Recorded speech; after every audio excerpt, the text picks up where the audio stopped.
아직도 모르겠어. 괜찮을까? 뭐가 고민이야. 그냥 자보면 되지. 어머, 미쳤어? 미치지 않았습니다. 2주간 실사용 후 불만족 시 환불 가능한 쇼앤 침대니까요. 고객 만족을 향한 끝없는 노력, 믿을 수 있는 딴지마켓의 신강자. 침대에 대한 고민은 쇼앤침대에 맡기시고 여러분은 꿀잠만 누리세요. 이젠 고민하지 마세요. 누워본 몸에게 물어보세요. 편안함을 파는 사람들 쇼앤침대, 딴지마켓에 있습니다. 너는 뒤로 빠져라. 이 비겁한 교훈을 가르쳐야 했던 우리의 600년의 역사, 이 역사를 청산해야 한다. 권력에 맞서서 당당하게 권력을 한번 쟁취하는 우리의 역사가 이루어져야만이 이제 비로소 우리의 젊은이들이 떳떳하게 정의를 얘기할 수 있고 떳떳하게 불의에 맞설 수 있는 새로운 역사를 노무현 만들어낼 대통령이 수 있다. 말하는 설득과 소통의 원칙. 대통령이 말하기 위즈덤 하우스. 엄마, 나 가게 안 하고 싶은데. 너 가게 해봤니? 너 음식 만들어봤니? 인테리어는? 집기는? 일할 사람은? 운영은? 가게 자리는? 세금은? 너 돈이 있니?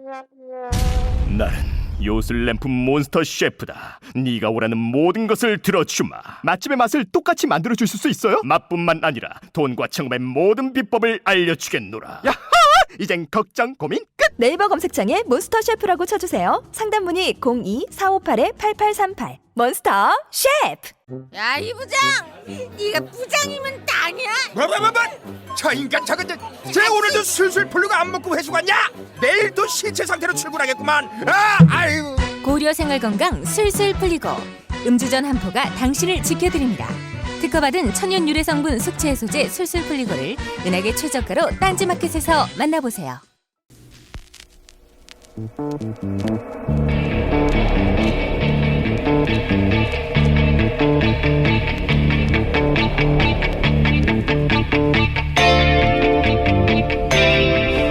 안녕하세요, 김호준입니다.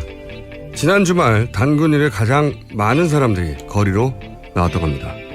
흩어질 거라던 촛불은 시간이 지날수록 오히려 점점 더 커져만 가고 있습니다. 왜 그럴까? 많은 이유가 있겠지만 결국 지쳐서 집으로 돌아갈 거라는 집권 세력의 기대가 틀렸다는 걸 보여주고자 하는 시민들 개개인의 각성과 다짐 때문일 겁니다. 그래서 혹여라도 숫자가 줄어들면 저들이 착각할까봐, 그래서 또다시 뭔가 술술을 부릴까봐 나라도 내 머릿수 하나라도 또 보태려고 피곤한 몸을 이끌고 또다시 주말 저녁을 거리에서 보내는 겁니다. 그 간절한 마음, 그렇게 이신전심 모아진 마음의 촛불입니다. 화면으로만 보셨던 분들은 한 번만이라도 잠깐이라도 동참해 보시길 원합니다. 그렇게 헌법 제1조가 법전에서 튀쳐나와 살아 역동하는 모습을 직접 보고 나면 알게 됩니다. 결국은 누가 이기게 될지. 그것은 생각이었습니다.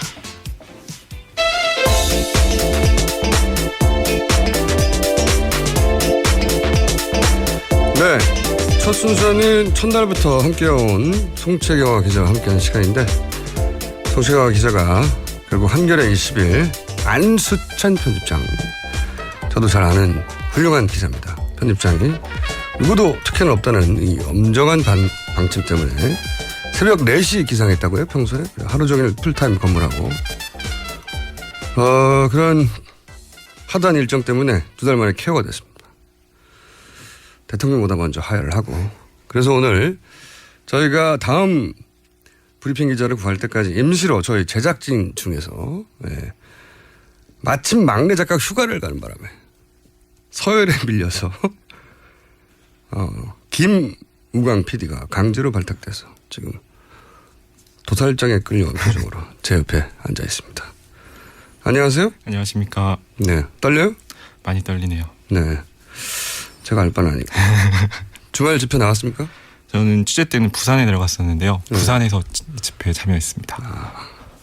제가 지난 주말에 있었던 재밌는 일화 몇 가지 알려드릴게요. 한 60대 노신사가 지나가다 갑자기 저를 쳐다보더니 네. 얼굴이 낯인가 봐요. 갑자기 사람이 뉴스 농장 뉴스 농장이라고 외치시고 가셨고, 제가 수정해 드리려고 했는데 그냥 가버리셨어요. 네. 알려드리면 뉴스 공장입니다. 그리고 또 50대 아저씨 몇 분이 맥주 한 잔씩 하신다면 기분 좋게 지나가시다가 저를 발견하고 팔을 붙들더니 막 이름 생각 안 나는 거예요. 그래서 또 하더니 딴지일보 주진우. 제가 지상렬 씨라고 하는 거 몇 번 당해봤는데. 자, 어쨌든 결국 붙들려서 딴지일보 주진우로 사진 찍겠습니다. 제가. 네. 길에서 봤던 모든 분들 반가웠고요. 네. 긴장 좀 풀렸어요? 아, 네. 아직 떨립니다. 네. 제가 알 바 아니고 자, 서비스 해볼까요? 네. 알겠습니다. 박근혜 대통령 탄핵소추안이 지난 3일 새벽 국회에서 발의됐는데요. 이 탄핵소추안은 박근혜 대통령이 모두 11개 항에서 헌법을 위배했다는 내용이 적시되어 있습니다. 먼저 박근혜 대통령이 최순실 씨가 추천한 김종천 문체부 차관을 임명한 등 대통령 공무원 임명권을 위반했다 이런 내용이 담겨져 있고요. 또 정윤회 문건을 보도한 언론사의 압력을 행사해서 언론의 자유를 침해했다 이런 지적이 있습니다. 또 세월호 참사 당시 아무런 역할도 수행하지 않아서요. 헌법 10조 생명권 보호 의무를 위배했다라고 적시되어 있고요. 또 뇌물죄와 제3자 뇌물죄에 해당한다 이런 내용들이 담겨져 있습니다. 야삼당은 탄핵안을 오늘 8일 본회의에 보고를 하고요. 다음 날인 9월에 표결할 계획입니다. 네. 잠 못 잤죠? 네, 거의 못 잤습니다. 아까도 맹렬히 연습했는데 네, 봤어요. 네.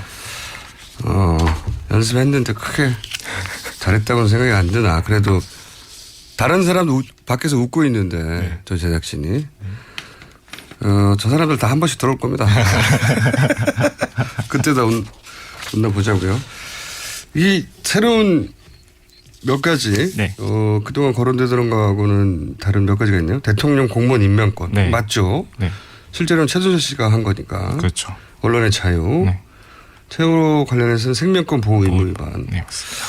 그리고 계속 주장했던 뇌물죄, 3조 뇌물죄도 이번에 들어갔습니다. 네, 맞습니다. 자, 안 괴롭힐 테니까 다음 뉴스 계속 해보세요. 네, 탄핵 표결을 코앞에 는 박근혜 대통령이요. 이제 비주류 대책 강구에 나설 것이다라는 내용인데요. 이제 탄핵안 가결에 열쇠를 준 새누리당 비주류 가결에 최선을 다하겠다는 입장을 이제 밝혔는데요. 이와 관련해서 청와대 고위 관계자는 대통령께서 여러 사안을 놓고 고심하는 단계라고 말했다고 합니다. 그래요? 네, 그렇습니다. 네, 그랬군요. 비주류가 왜 갑자기 태도를 바꿨을까요? 지난 주말 아마 촛불 집회를 보고 어떤 이제 민심이 더 요동치고 있는 걸 보고 거기에 대한 어떤 반응이 아닐까요?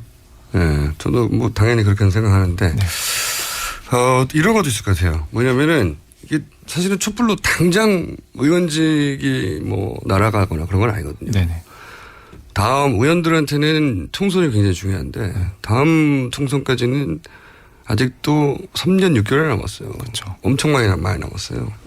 그러니까 이제 얼마든지 회복할 수도 있는데 민심의 크기도 물론 중요하고 가장 중요했고 또 하나는 지난 금요일날 제가 얘기했던 복수의 비박계로부터 2인 1지로 기관에서 탄핵안 표결에 참여하지 말라라고 하는 압박을 받았다. 이걸 저희가 얘기했잖아요. 네. 그리고 나서 제가 알기로는 정치부 기자들이 많이 물어보고 한 걸로 알아요. 네. 그리고 아마 비박계들끼리도 얘기를 해봤겠죠. 아마도 뒤에서 공식적으로 인정 못해도 혼자만 알고 있을 때는 뭐 의측됐는데 서로 혼자 겪은 게 아니라는 걸 알고 나서는 이 압박에 굴복하고 나면 다 같이 죽는다. 그런 인식이 있지 않았을까 하는 저 혼자 개인적인 추정입니다. 네. 아직까지는 그래도 이제 언론에서 누가 어떤 이야기를 들었다더라. 여기까지는 보도가 나온 게 없는데. 네, 없더라고요. 네. 왜냐면 곧 인정하는 게 자기 자신도 그런 압박에 굴복했다는 걸 인정하는 게 되니까 쉽지는 않을 것 같아요. 근데 누군가 어떤 언론에서 하지 않을까 싶은데. 빨리 보도가 나왔으면 좋겠습니다. 코멘트를 한 겁니까 지금? 네, 김우광 PD 첫 코멘트였어요. 밖에서 지금 박수치고 좋아하고 있는데. 다음에는 제가 밖에 보이는 분들 중에 한 분 내일 다시 들어올 거기 때문에. 그만 웃어요. 자, 다음 숫자 주십시오. 이제 새누리당에서 이제 4월 박근혜 대통령 퇴진, 6월 조기 대선을 당론으로 정했잖아요. 왜 4월이냐 하필? 네네. 왜 4월이라고 생각하십니까? 그 이제 새누리당도 당론을 정했고 조선일보나 중앙일보도 이걸 이제 가이드라인으로 제시하고 있는데요. 왜? 일단 4월 퇴진, 박근혜 대통령 4월 퇴진으로 못을 박으면요, 이제 대통령에게 불명예스러운 탄핵이 아니라 퇴진으로 사태를 마무리 지을 수 있다는 의견이고요. 또 민변 쪽에서 내놓은 의견을 보니까 이제 4월 말까지 박근혜 대통령이 대통령직을 유지하면 특검 강제 수사나 기소를 피할 수 있다, 이런 내용이 있더라고요. 이제 특검의 강제 수사를 거부하고 기소를 피할 수 있기 때문에 이제 대통령에게는 형사상 불소추 특권이 있잖아요. 그렇기 때문에 이제 특검과 국정조사 기간 동안 임기를 유지하면 박 대통령의 혐의가 대폭 줄어들 수 있다. 뭐 이런 내용 때문에 4월 퇴진을 그러니까 주장하고 있는 것 같습니다. 뭐 일리 있는 이야기인데 저도 그렇게 생각하는데 특검이 언제 끝나는지 아십니까? 특검이요? 이제 12월 21일 날 수사가 제기가 되면 60일 동안 이제 1차로 하고 또 30일 더 연장을 해서 그래서 3월 말쯤. 공부 많이 했어요. 잘 못 잤습니다. 네, 맞아요. 3월 말까지니까 이제 3월 말까지 대통령의 권한을 가지고 뭐 복수의 비박계에게 압박을 했다는 게 굉장히 개연성 있는 전 뉴스라고 생각하는데 직접 제보를 한 사람들이 있는 만큼 그러면 그런 것도 할 수 있는 거죠. 여러 가지로. 그렇죠. 그런데 이제 대통령이 아니면 더 이상 부릴 수가 없잖아요. 그러니까 3월 말까지 특검이 끝나니까 그때까지 버티면 특검으로 인해서 본인이 예를 들어서 퇴임 이후 즉각 구속될 수도 있지 않습니까? 그걸 어떻게 막아볼 수 있으니까 4월로 정한 게 아닌가. 그리고 이제 이 정도 시간을 주면 앞으로 이제 5개월이고 그리고 2달 후에 선거니까 7개월이면 어느 정도 새누리당도 전열 정비할 수 있다. 대선을 앞두고. 그런 의미도 있겠죠. 자, 이 정도면 잘 해왔고요. 좀 더 읽어보세요. 딴 거.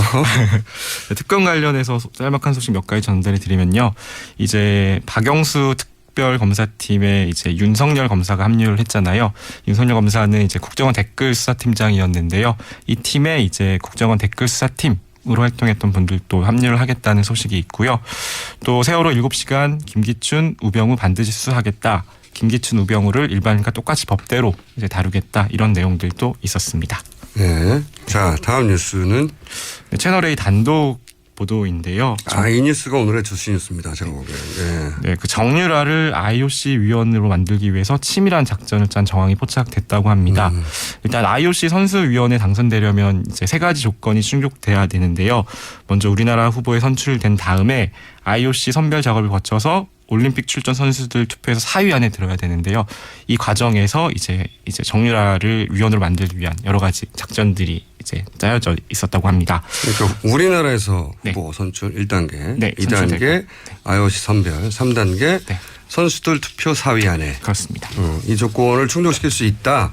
근데 이제 정유라 선수가 뭐 세계적으로 유명한 선수도 아니고 올림픽 메달을 딴 것도 아닌데 어떻게 우리나라 후보가 돼서 IOC 선별을 거치고 선수들 투표 4위 안에 들 것인가. 이게 가능한 이야기인가? 일반인들은 이렇게 생각할 텐데. 관계자들의 말을 좀 빌려봤는데요. 이제 만약에 이제 이런 정황대로 IOC 선수위원으로 정유라를 만들려고 했다면 제대로 움직였다면 불가능하지도 않다. 이런 것들이 관계자들의 코멘트였는데요. 일단 IOC 선별 작업 통과는 국제 인맥에 달려 있다는 내용입니다. 이제 김종 전 차관이 무리하게 국제 스포츠 재단을 출범시킨 이유도 바로 이런 로비를 위해서 아닐까라는 이제 얘기가 나오고 있고요. 올림픽 기간에 진행되는 선수 투표도 이제 치밀하게 사전에 준비가 됐다면 승산이 있는 게 선수 한 명당 4명의 후보에게 투표하는 방식이라서요. 조직적으로 특정 후보를 밀어줄 수 있다고 합니다. 잘 이해가 안 가네요. 설명 들었는데.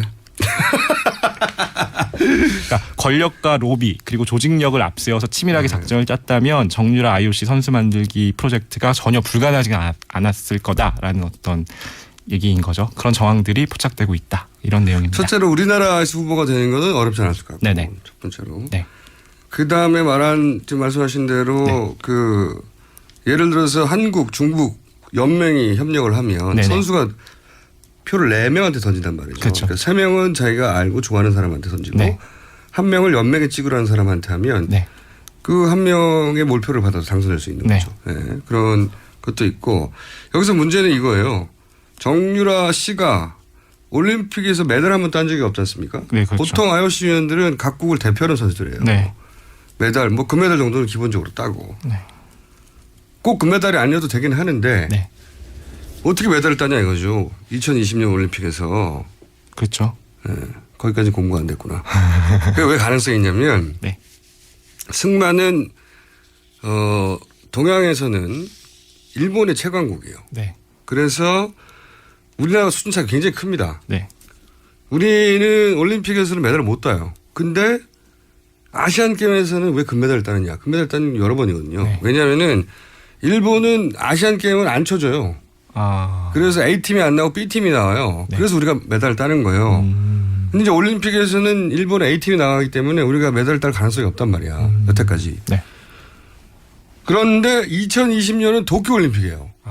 그러다 보니까 일본은 자동 출전하고 아시아 쿼터가 생긴 거예요. 우리나라가 출전 기회가 생긴 겁니다. 이번에 2020년. 그래서 정유라 씨가 이 대회를 포커스, 물론 본인은 몰랐겠지만 최순실 씨가 김종찬과 함께 이 대회를 포커스로 잡은 겁니다. 드디어 출전 기회가 생긴 거예요. 네.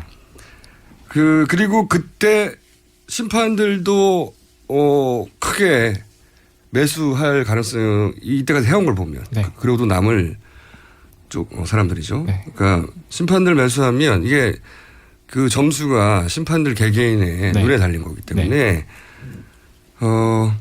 이때 예를 들어 동메달이라도 단체전 동메달이라도 땄다. 그러면은 IOC 위원이 됐을 가능성이 상당히 높다 봅니다. 저도. 그러니까 그렇게 됐다면 학교도 제대로 가본 적도 없고 네. 평생 특혜로 다 통과했고 네. 메달도 특혜로 따왔던 선수가 우리나라를 대표하는 IOC 위원이 되는 거예요. 야, 생각만 해도 끔찍하지 않습니까? 너무 부끄러운 일이네요. 네, 진짜? 그런 표정으로 웃지 마. 정글라고 그래요.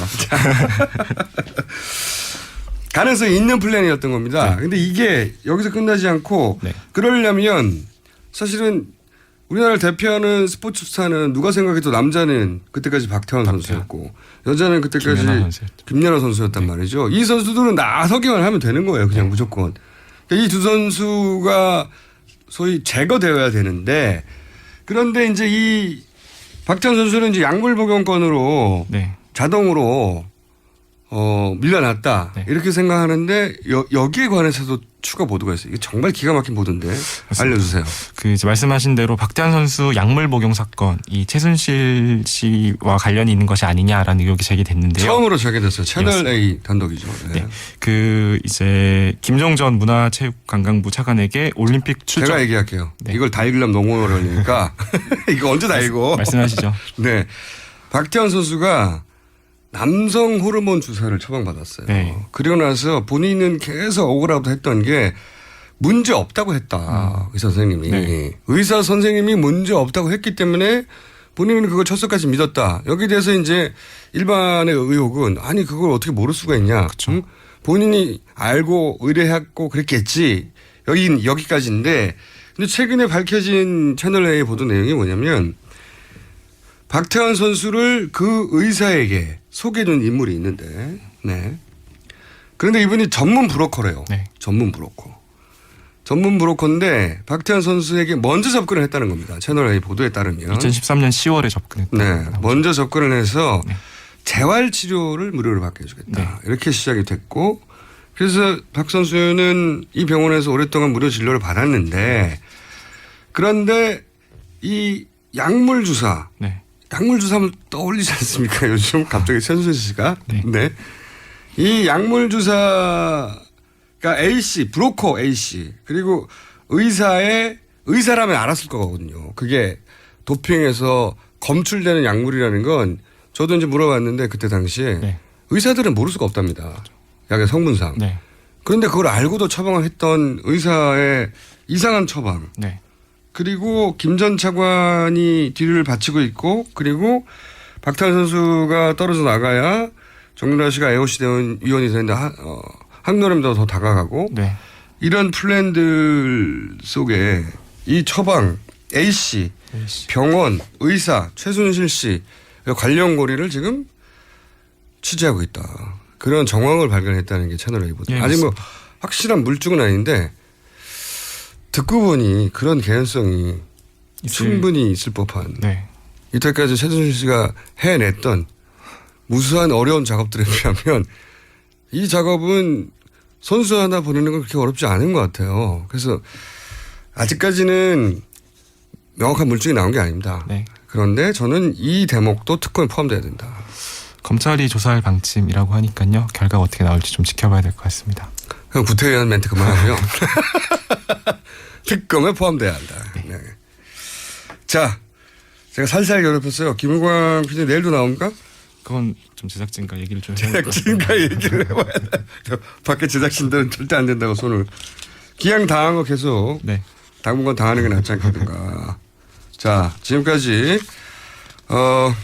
송채경화 기자 이후에 아직 저희가 후임을 구하지 못했습니다. 네. 열심히 구하고 있는데 쉽지가 않아요. 게다가 이제 막내 작가가 휴가를 가는 바람에 끌려 들어왔어요. 네, 김우광 PD 서열 꼴찌거든요. 현재. 막내 작가 그 바로 위인데 지금까지 김우광 PD였습니다. 잘했어 이 정도면. 감사합니다. 네, 얼른 나가주세요. 알겠습니다. 아무도 묻지도 따지지도 않고 가입하셨다고요? 보험은 너무 어려워요. 걱정 마십시오. 마이보험 체크가 도와드립니다. 1800-7917 마이보험 체크로 지금 전화 주세요. 1800-7917 이미 가입한 보험이나 신규 보험도 가장 좋은 조건을 체크해서 찾아드립니다. 인터넷 한글 주소 마이보험.com 또는 카카오톡에서 아이디 검색 마이보험을 친구 추가하여 상담하실 수 있습니다. 굶고 뛰고 땀 빼고 다 해봤다. 그래봐야 소용없었다. 다이어트는 결국 먹는 게 문제다! 동결건조 채소와 곡물, 단백질, 그리고 효소와 비타민, 미네랄로 만든 다이어트 전용 그린 스무디로 하루 한두 끼만 바꿔 드세요. 검색창에서 비타샵을 검색해주세요.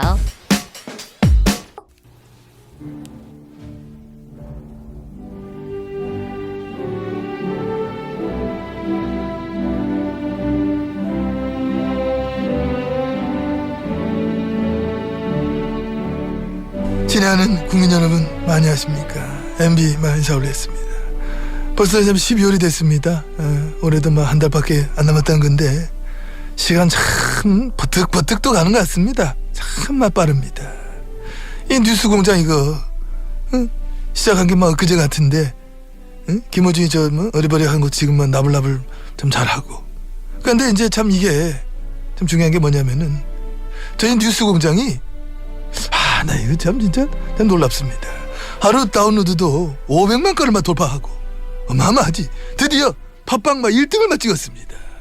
여러분 고맙습니다. 다시 한번 감사의 말씀 올립니다. 우리 참 일요일 지나면서 떨어져? 토요일까지 1등 했잖아. 에이 이게 뭐가 중요하나. 1등 찍었다는 게 중요하지. 내가 찍었다고 했지만 유지하고 있다는 얘기 안 했잖아. 근데 뭐야 이거. 나 이 얘기하면서도 말이야 갑자기 난 쭉쭉 기운이 빠져요. 이 맨날 좋다고 뭐 했다 이리 했다 털어주면 뭐하노. 내한테 밥이 떨어져 떡이 떨어져. 결정적으로 말이야 전부 이게 MB 떡인데 그걸 알아주길 하나 뭐하나 말이야. 한만 생각해봐도 이거는 순전히 내 덕이야. 내 없어봐 이게 되나 이게. 이거 무슨 말이야. 이제부터 구호고쇼 들어야지.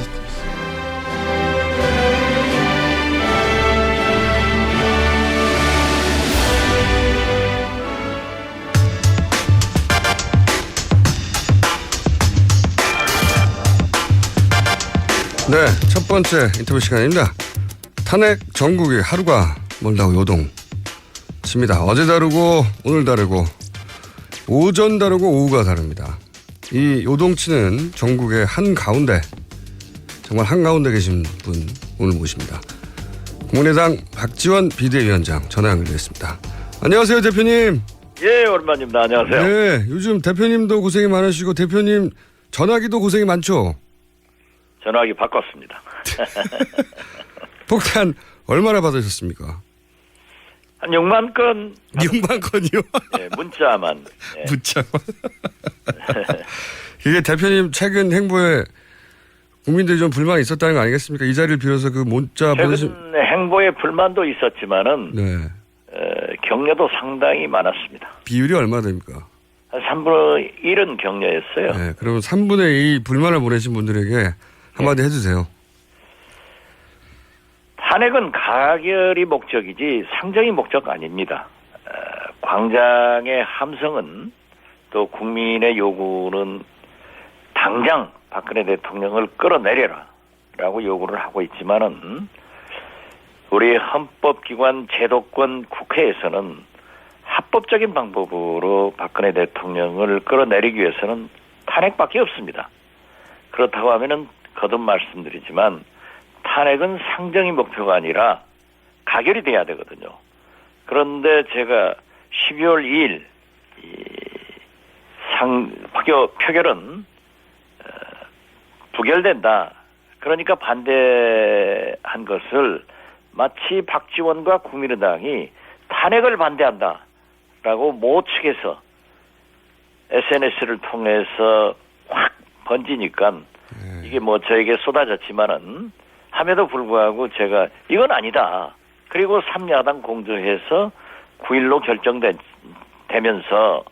이제 3일날 촛불을 보면 새누리당이 의원들이 더 못 견딘다라고 했는데 드디어 4일날 이런 데는 국회를 출입하는 모 정치부 기자가 어제 안 한 거 잘했지 오늘 보니까 이런 것들로 해서 여론이 반전됐습니다. 이제 드디어 새누리당 비박계 의원들도 탄핵에 동참하겠다 이렇게 선언했다고 하면은 만약 2일날 표결했으면 부결됐고 이제 9일날 표결하면은 아직도 뭐 난관은 있겠지만 희망이 있다.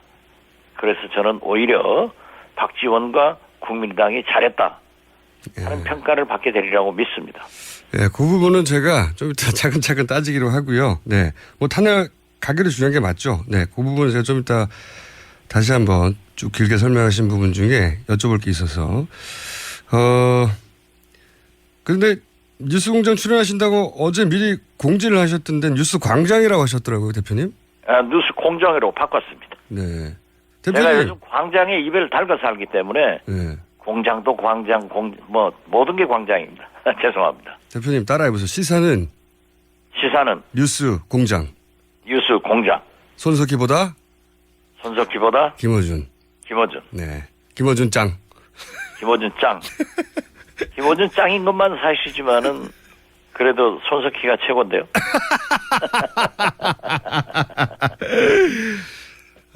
그리고 또 제가 트윗을 저희 작가들이 뽑아줬어요. 보더니 누구와 아주 가까운 걸 잘 압니다만 이렇게 쓰셨던데 누구를 말하시는 겁니까? 박영수 특검이요? 아니요, 그 출연 고지하시면서 누구와 가까운 걸 잘 압니다만 이렇게 썼어요. 김어준 총수가요? 네. 그건 세상이 다 알죠. 누구를 말하시는 겁니까?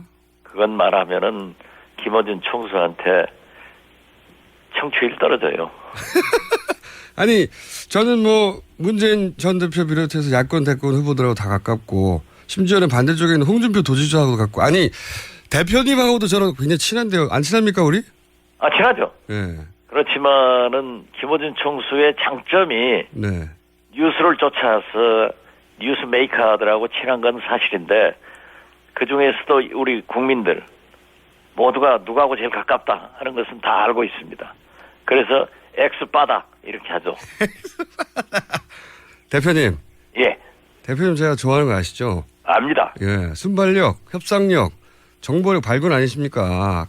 뭐 정치적 입장이 그때그때 달라도 전 참 대단한 분이라고 생각하는데 제가 이런 말 하면 좀 불안하시죠?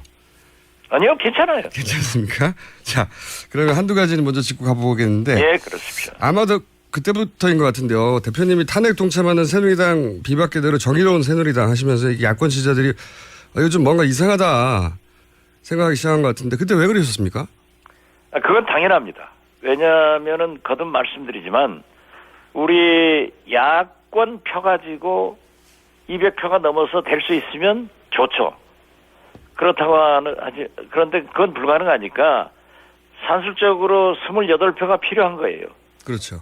그렇다고 하면은 그분들을 설득해서 탄핵에 동참시켜가지고 가결시켜서 박근혜 대통령을 끌어내리는데 목표가 있다고 하면은 험한 고개를 넘을 때는 악마의 손도 잡고 넘고 또 세계적 반공주의자인 영국의 처칠 수상은 히틀러와 싸워서 이기기 위해서 세계 최고의 공산주의자인 소련의 스탈린과 손을 잡아서 이겼습니다. 네.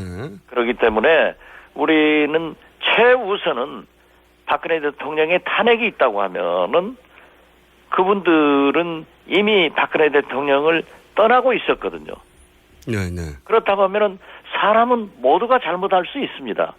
그걸 반성하고 국민에게 사과하고 그리고 제 길을 간다고 하면은 그게 제일 좋죠.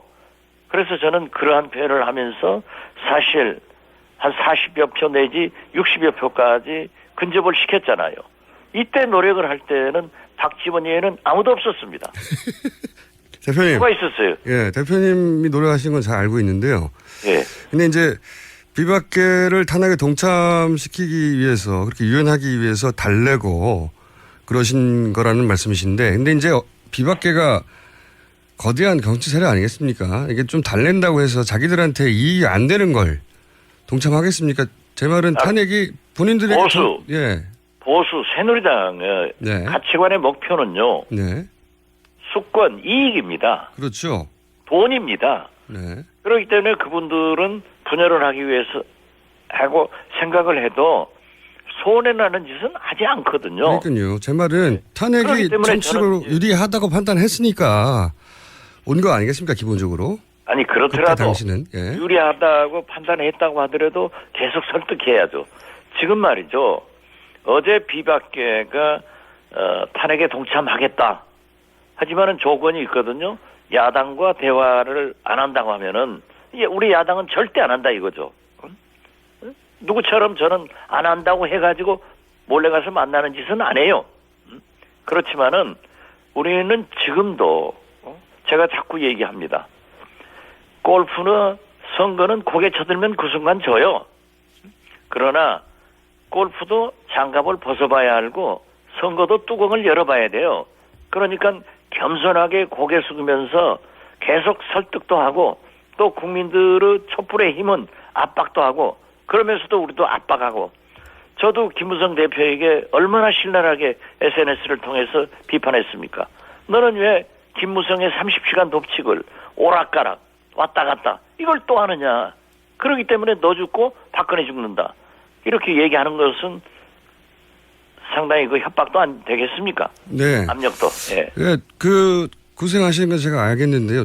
직접 언론에도 공개도 하시고 최근에 김무성 대표도 압박하시고. 근데 제가 이 질문을 드린 이유는 뭐냐면 물론 이제 새누리 비박계를 탄핵 연대로 끌어들이려는 의도도 있지만 더 중요한 건 탄핵 이후 전국에서 이제 개헌 연대를 같이 하자는 거 아니겠습니까? 그러니까 박근혜 정권의 탄생 주역에서 탄핵을 하는 주역으로 속죄를 하고 그러면서 그 탄력으로 개헌까지 같이 가자 이런 구도가 있으신 거였지 않습니까? 저는 개헌을요. 네.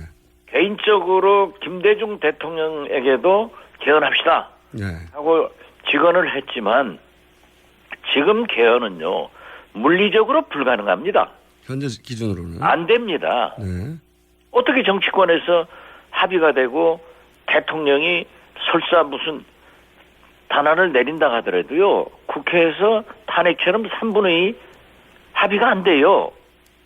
저는 항상 그랬습니다. 나는 개헌파이지만 지금 개헌은 물리적으로 불가능하다. 내가 언제 개헌한다 했습니까?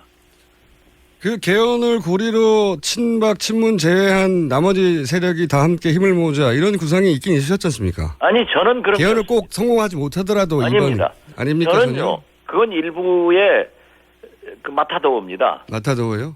예. 우리 김어준 총수하고 가까운 세력들이 그런 얘기를 하고 새누리당 비박들이 그런 얘기를 하지만 저는 삼지대 네. 이미 총선 민주로 국민의당이다. 네. 그렇기 때문에 개헌은 물리적으로 안 되기 때문에 개헌은 안 되고 얘기를 하지 않는다. 네. 저는 얘기 안 합니다. 그리고 우리 안철수 대표에게도 개헌 얘기하지 말라고.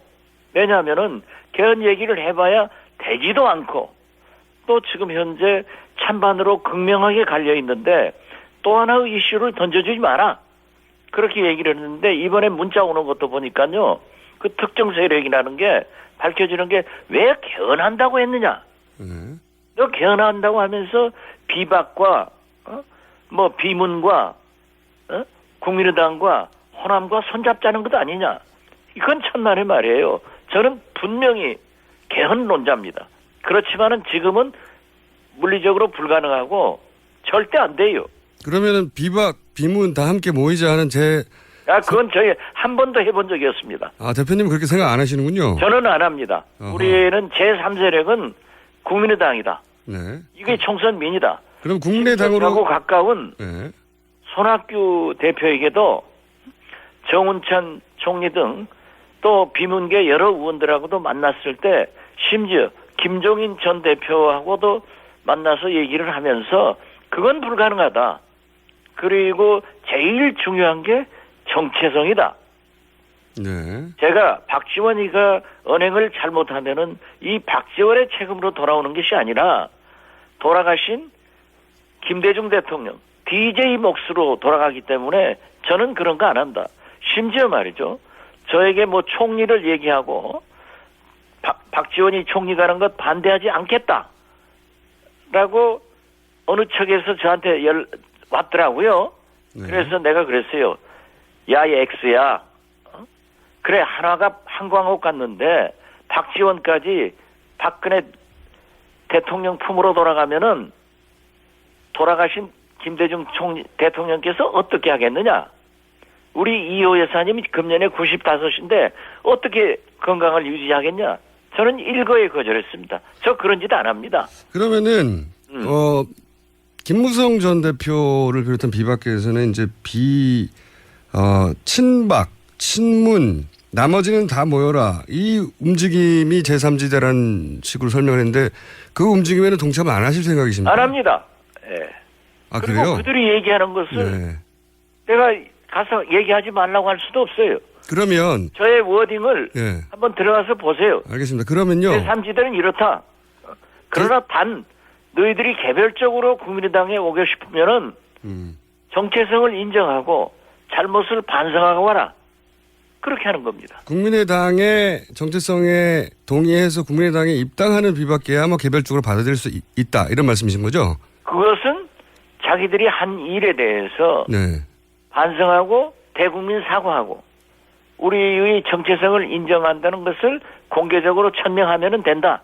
그렇죠. 그런 거기까지는 좋습니다. 네. 그러면은 국민의당에 입당하지 않고 제3지대라고 하는 그런 뭐 지대에 머무는 다른 비박계하고는 대선 때 연대 안 하십니까? 그런 거 없습니다. 아직. 아직은 없으십니까? 아직 없고요. 앞으로도 없습니까? 대선 때도 그러한 것은 물론 그분들이 도와주겠다. 뭐 어떤 사람도 도와주겠다고 하면은 아니 왜 웃으세요? 이렇게 아니 제 말씀 들어보세요. 네네. 웃지 마시고 네네. 그렇게 몰아가지 마시고. 네, 몰아가지 않고 들어보겠습니다. 도와준다고 하면은 네. 개별적으로 도와주라 이거예요. 개별적으로. 그렇지만 어떤 세력의 연대 예. 이건 하지 않죠. 만약에 비박계 전체가 우리하고 국민의당 전체하고 이렇게 한다. 세력 대 세력 통합을 한다. 또는 연대를 한다. 이것은 우리를 지지하는 정체성을 가진 그런 집단으로부터 또 따돌림을 받아요. 네. 안 해요. 네. 그래서 지금 뭐 여러 가지 나오고 있는 비박계하고 나중에 물론 개별적으로 국민의당 입당하는 거야 뭐 당연히 그럴 수 있죠. 그런데 입당하지 않고 제3지대에 머물면서 나중에 대선 기간에 국민의당과 뭐 연대를 하거나 후보 단일화를 한다든가 이런 구상은 동참할 생각이 없으시다? 그렇죠. 네.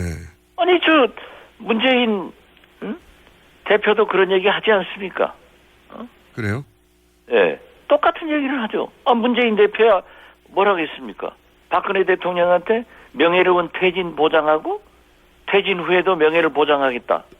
마치 제랄드 포드 대통령처럼 닉슨 사면한 것처럼 그런 얘기를 하셔도 그분한테는 문제가 안 되고 우리는 그분들이 얘기하는 것을 왜 우리 말한 것으로 받아들이시냐 이것이 불만인 거예요.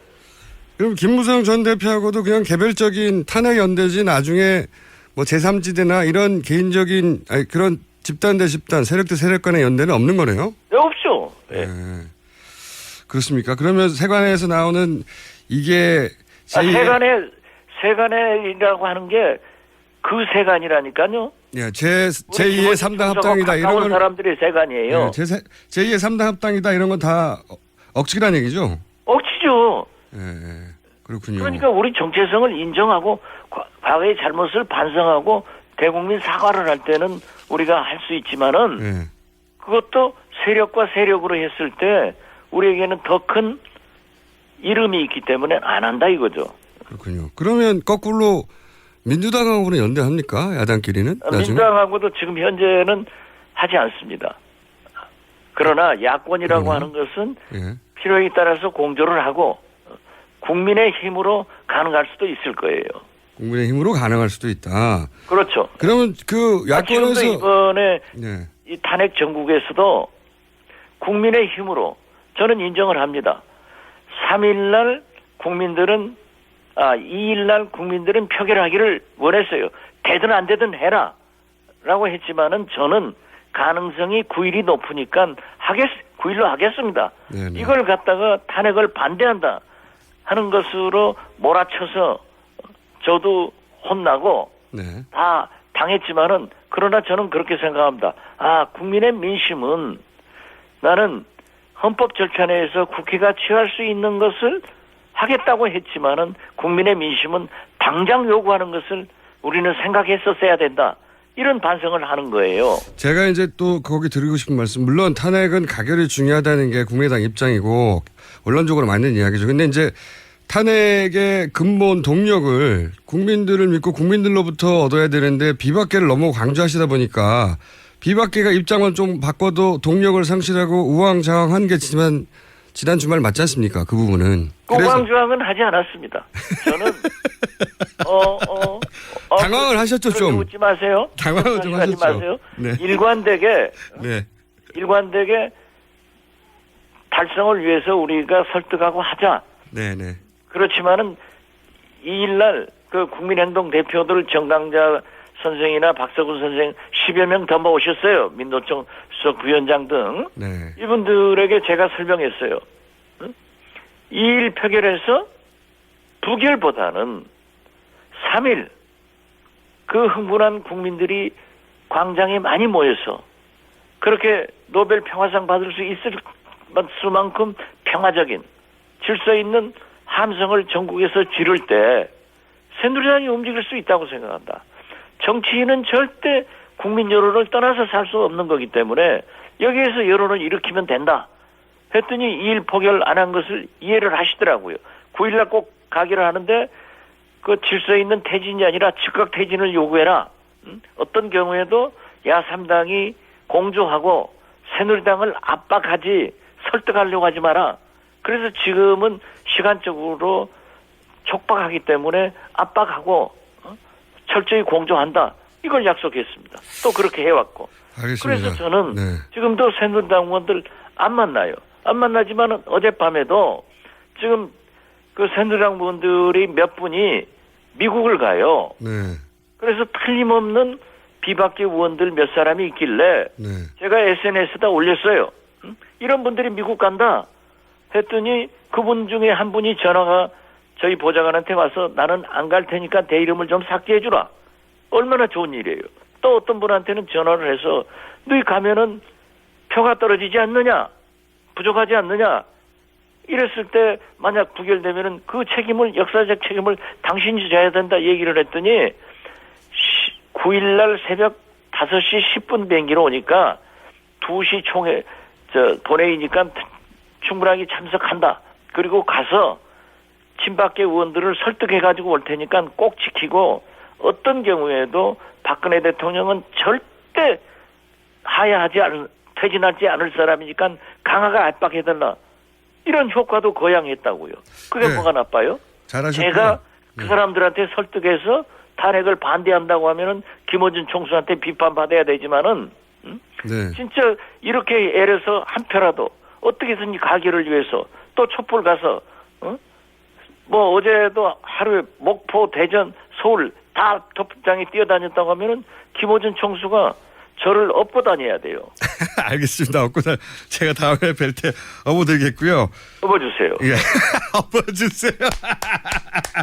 그러니까 이제 오늘 전반부에 거의 시간이 벌써 다 됐네요. 아직 여쭤볼 게 많은데 비박계와 세력 대 세력으로 연대는 없다는 말씀이시고 민주당과도 야당끼리는 연대할 수도 있다. 국민의힘으로 나중에 그건 두고 보자. 그렇죠. 네네.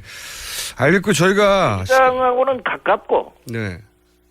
그 비박계는 이념적으로 멀고 그런 거죠. 알겠습니다. 한 가지만 이거 관련해서 한 가지만 더 여쭤보자면 문재인이 김무성보다 더 나쁩니까? 문재인이 김무성보다요? 네. 두 사람 다 나쁜 사람들은 아니에요. 그래요? 네. 예. 거기까지만 하고요. 그렇게 저는 나쁘다 이렇게 생각하지는 않고 네. 문재인이 이념적으로 우리하고 박지원과 더 가깝다 이렇게 얘기를 할게요. 네, 알겠습니다. 대표님. 예. 제가 여쭤볼 게 참 많은데 혹시 3부에 시간 되십니까? 한 10분 후에? 예, 됩니다. 네, 그러면 이어가는 걸 전제로 하고 제가 여쭤볼 게 또 있습니다. 이거 지난 금요일 날 뉴스공장에서 단독으로 보도한 건데 기관에서 어떤 기관인지는 불분명한데 복수의 비박계 의원들 제보인데 비박계를 찾아가서 2인 1지로 탄핵을 포기하라는 압박이 있었다 이런 제보가 있었습니다. 혹시 그런 얘기 들어보신 적 있습니까? 예, 저도 보도 봤습니다. 그래야 별짓 다 하겠어요. 하겠죠. 할 수도 있다고 보시죠. 예? 할 수도 있지 않을까요? 하죠. 하겠죠. 네. 어떤 사람들이에요? 저만 보세요. 네. 이명박 대통령이 저 멀쩡한 사람 잡아넣으려고 저축은행으로 잡아가지고 1심에서 무죄 판결 받으니까 김기춘이 저 항소심에서 유죄 받도록 관리했잖아요. 그래서 유죄 받았잖아요. 만만해 발언하니까 그것도 잡아넣으라고 해서 지금도 재판받고 있어요. 우리 김어준 총수 낙검수하면서 나랑 같이 그 재판 저는 아직도 안 끝났어요. 네, 저도 아직도 다른 재판 하고 있습니다. 네. 저도 지금 뭐 이게 국회의원 하는 재미로 사는 게 아니라 검찰 끌려다니고 재판받는 재미로 살고 있습니다. 재판받으면은 변호사 돈 얼마나 갖다 바쳐요. 우리 김어준 총수야 하도 유명한 분이니까 무료 본론 해주는 사람도 있겠지만. 저기 정권에서 현 정권에서 네. 이런 압박이 있을 개연성이 충분하다고 보시죠. 그렇죠. 네. 별짓 다 할 거예요. 네. 그동안 현 정권이 일 처리한 방식을 보면 충분히 그런 예상도 되는데 직접 들으신 건 없으시죠 아직? 저는 직접 들은 건 없습니다. 네. 저는 누구나 만납니다. 만나서 강하게 얘기를 합니다. 알겠습니다. 대표님, 저희가 시간이 지금은 다 됐고요. 잠시 후 8시 10분에 다시 이어가겠습니다. 전화 그때 다시 연결하겠습니다. 8시 10분에요? 네네. 예, 그렇게 하세요. 가시면 안 됩니다. 네. 예. 지금까지 박지원 비대위원장이었습니다. 잠시 후 3부에서 다시 뵙겠습니다.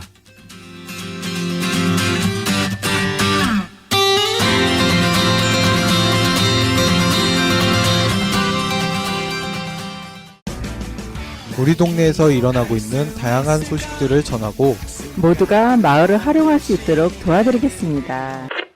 제가 인터뷰한 결과에 의하면 면목동 지금 우리가 미디어번 주변에도 거의 다 배발. 동네 얘기, 친구 얘기, 세상 돌아가는 이야기 모두 나눌 수 있는 마을미디어 팟캐스트.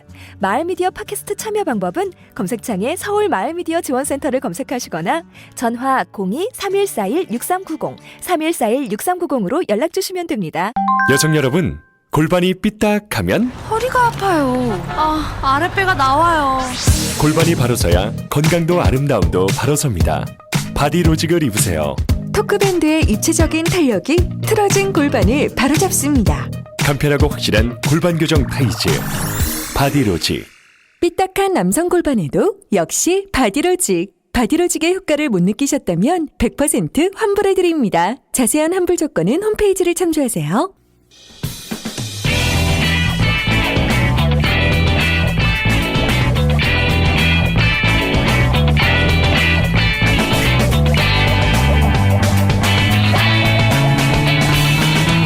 김어준의 뉴스공장. 네. 첫 번째 인터뷰 다 못다 해서 긴급으로 저희가 연장해서 박 전 국민의당 비대위원장과 인터뷰 이어가겠습니다. 대표님. 예. 네. 이렇게 인터뷰 계속해서 하는 경우도 있어요? 처음입니다. 대표님이 워낙 말씀 잘하시니까. 아니요, 저하고 이제 우리 김총수하고 한바탕 붙은 거지 뭐. 잘하셨고요. 예, 그리고 감사합니다. 예. 대표님 활약하신 거 제가 업어드릴 일 맞는데, 근데 이제 제가 한 가지만 뭐랄까요, 조언을 드리면 이 국민의당이 노력해서 비박계가 돌아선 부분도 특히 대표님의 활약으로. 그건 없습니다. 그건 없습니까? 네. 이건 아니고 저희가 노력해서 된 게 아니고요. 네. 이건 국민의 힘으로 네, 그렇죠. 그렇게 나가셔야 되는 것 같은데. 비박계와 새누리당이 움직이고 있습니다. 그렇습니다. 친박들도 표결에 참여하겠다고 하는 분들이 있어요. 네. 그런데 지금 국민의 힘이지 누구의 힘도 아니고 대한민국의 가장 위대한 지도자는 국민입니다. 네. 대표님. 예. 역시 눈치가 빠르십니다. 화이팅. 눈치가 빠른 게 아니라 어제 그제 저 계속 SNS에 네. 대한민국의 지도자는 국민이라고 하고 있습니다. 알겠습니다. 제가 김어준 총수보다 더 빨라요. 더 잘 알고. 네.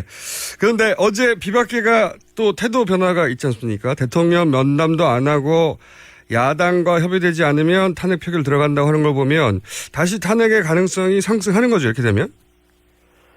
높아졌지만은 네. 아까 제가 말씀드렸잖아요. 골프와 선거를 비교해서 네. 마지막까지 우리 3야당 야권에서는 겸손하게 설득을 하고 국민들의 압박이 필요합니다. 알겠습니다. 그러면요. 앞으로 남은 기간 동안 며칠 안 남았는데 남은 변수가 또 뭐가 있을까요? 제가 보기에는 친박 입장에서는 그냥 물러설 수가 없고 절대로 대통령 담화 다시 합니까? 일설에 의하면 이번엔 담화가 아니라 뭐 다른 형식이 될 거란 이야기도 있는데 혹시 정보 좀 있으십니까? 지금 뭐 기자회견을 해서 네. 청와대 출입 기자들로부터 지금까지는 대통령이 당신 한 말씀만 하시고 들어가셨거든요. 네. 국민의 궁금증을 안 풀어줬단 말이에요. 네네. 그런데 이번에는 기자 질문을 받으면서 네. 기자들에게 신랄한 질문 속에서 자기가 눈물을 흘리면서 잘못했다 아하. 하는 것을 좀 감성적 호소를 할 것 같아요. 그거. 그렇게 되고 네네. 또 나는 확실하게 물러가겠다. 도대체 한두 달을 못 참아주느냐? 네. 이런 식으로 어필할 수 있을 거예요. 그럴 수 있다. 그렇지만 박근혜 대통령은 네.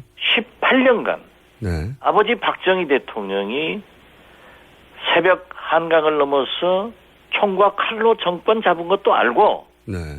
또 민정에 넘기고 군의 자세로 돌아가겠다. 이렇게 해서 거짓말을 해가지고 속여서 집권한 것도 알고 네. 두 번만 대통령하고 삼성개헌하지 않겠다 해서 했고 또 그것도 넘어서 유신으로 했고 그 대통령 자리를 지켜나가는데 필요하다고 하면은 그 국민적 저항을 박정희 대통령은 인혁당 네. 이런 사건을 조작해가지고 사형도 시켜버렸잖아요. 네네. 그리고 그의 경호실장 차지철은 국민들이 지휘가 나니까 탱크로 한 200만 밀어버려도 됩니다. 이런 말을 거침없이 하는 것을 듣고 자란 분이에요. 그래서 누구보다도 네. 수성의 귀재입니다. 네. 그래서 어제 저하고 통화했던 아주 가까웠던 친박의 핵심이었다가 지금은 비박으로 돌아서신 분도 네.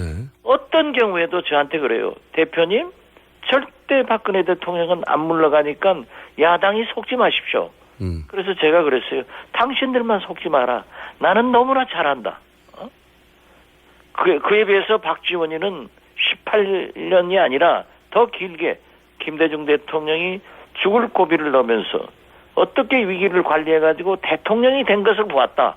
그래서 나는 이 박근혜 대통령의 수성에 대해서 어떻게 빠져나가야 이길 수 있다는 것을 알기 때문에 우리 걱정하지 말고 당신들 자꾸 좀 설득해라.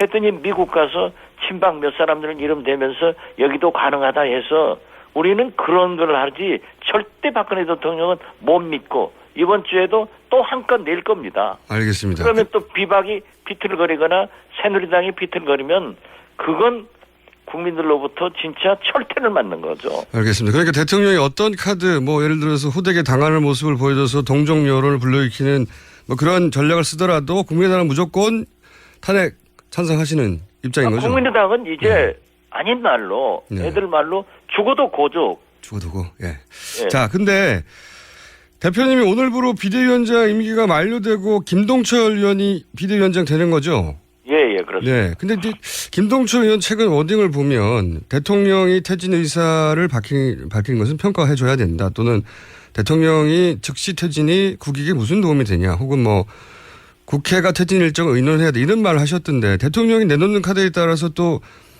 이 김동철 곧 비대위원장 되실 이분이 입장 변화가 있을 수 있는 거 아닙니까 혹시? 저는 장담은 못하지만 네. 김동철 새로운 비대위원장이 이 당의 분위기를 잘 타고 나갈 겁니다. 그리고 예를 들면요. 3차 담화 발표를 했을 때 제가 충청도에 있었어요. 네. 그러면서 우리 당 의원들에게 TV 생중계를 보고 바로 논평을 해라.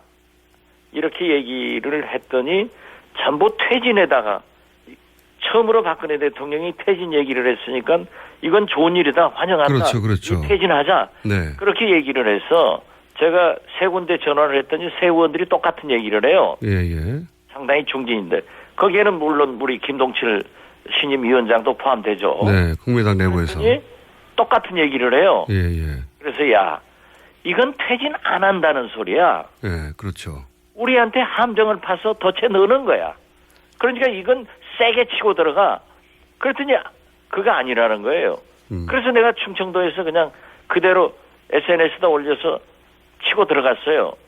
그래가지고 제가 도착해서 그때가 2시 반 담화인데 4시에 의원총회를 하니까 뭐 몇 의원들이 그래요. 왜 대표가 정치 구단이라 의견도 안 들어보고 토론도 없이 그렇게 치고 나가느냐 하면서 저한테 불평을 하더라고요. 그래서 제가 그랬어요. 지금은 세상이 바둑판과 바둑알은 그대로 있지만은 세상은 알파고 시대다. 모든 언론이 기다리고 있는데 그런 긴급한 현황이 나오면은 바로 논평이 나가야지 언제 3시간 4시간 있다가 토론해가지고 하느냐. 이렇게 해가지고는 집권 못하는 거다. 그래서 박지원이가 한 것이 옳지 않냐. 그것이 보도가 되지 않느냐. 대표님. 그렇더라도 네. 그 집단적 사고를 하는 게 좋다. 물론 그룹 디시전 메이킹도 좋지만은 치고 들어갈 때는 그 국민의 생각을 간파해서 들고 들어가야 된다. 대표님, 그 말씀은 잘 알겠는데 만약에 신임 그 김동철 비대위원장하고 지금 대표님이 쭉 말씀하신 무조건 고다하고 의견이 다르면 어떻게 됩니까? 이제 비대위원장 아니신데? 비대위원장 아니더라도 예. 저 김동철 위원장이 그렇지 않아요.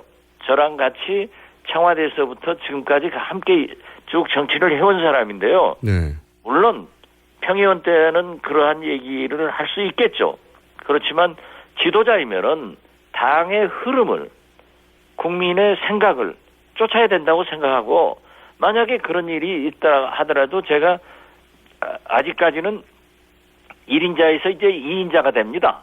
네. 원내대표가. 네. 그러니까 또 저도 같이 말씀드리고 잘 도와서 나갈 거예요. 근데 김동철 의원님은 대표님하고 이렇게 스타일이 정반대 아닙니까? 이 변하는 주변 상황을 그때그때 체크해서 신속하게 반응하기보다는 주로 본인 이야기만 계속 하시는 분으로 저는 듣고 있는데. 그건 평의원 때 그런 거지 이 위원장 하시면 저보다 더 잘할 겁니다. 네. 그래요? 그럼 국민의당은 이제 입장 변화가 없는 겁니까? 입장 변화가 없어야죠.